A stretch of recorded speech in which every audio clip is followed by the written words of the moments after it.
Welcome to our One Life 5-minute leadership podcast. The question I've been asked to deal with today is, how does our thinking need to change to move from leading hundreds of people to thousands of people?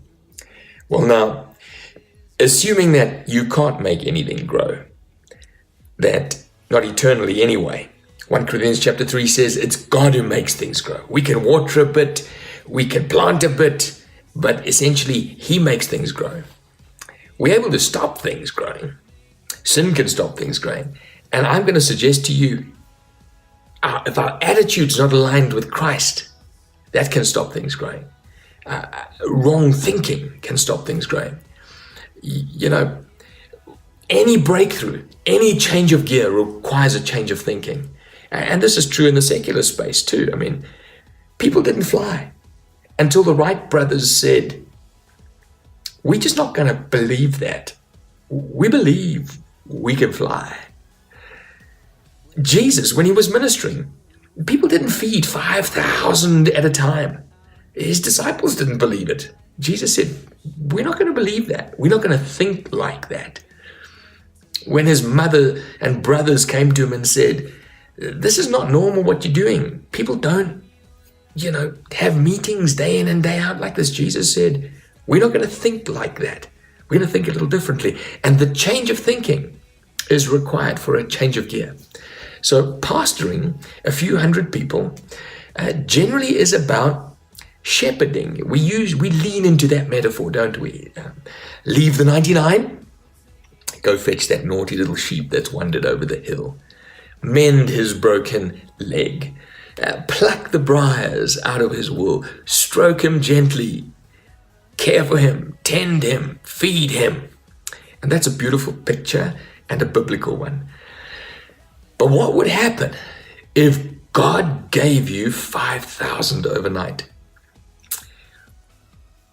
And that's quite possible because He did it in the first church that He got going. And so the answer would be this: you don't throw away shepherding. You don't throw away the sheep shepherd metaphor. You still got to do that, except when you're the leader of that group of people, that church. Your pastoring, your one-on-one shepherding generally will happen toward your leaders, toward your pastors, who themselves will go and pastor. We know that. But I think there's a change of thinking, because a pastor's got to not just see one or two people that are in his scope. He needs to see the whole church. And so what we do is we use another metaphor to help us. And we've picked it out of Ezekiel and the book of Revelation, Ezekiel's river, where there are thousands teeming in there. Book of Revelation, millions that you cannot count around the throne.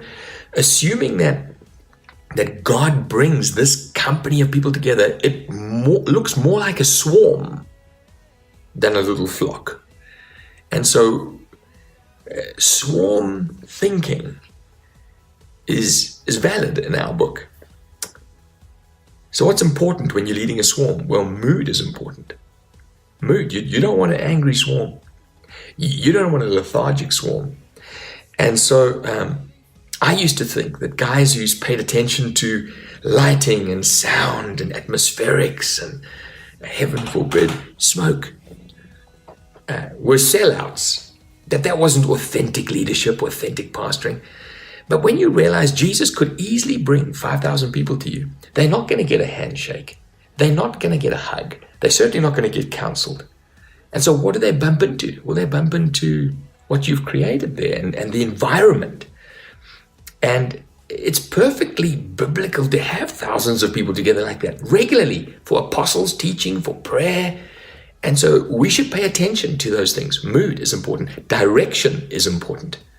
Without direction, a swarm isn't a swarm. It's just scattered. So one-on-one, you can hug them. You can point them in the right direction. But when they're thousands, you got to be clear with your vision, clear with your values, clear with where you're going. You got to pay attention to that. Pay attention to mood. Pay attention to direction. You've also got to pay attention to the energy levels of a swarm.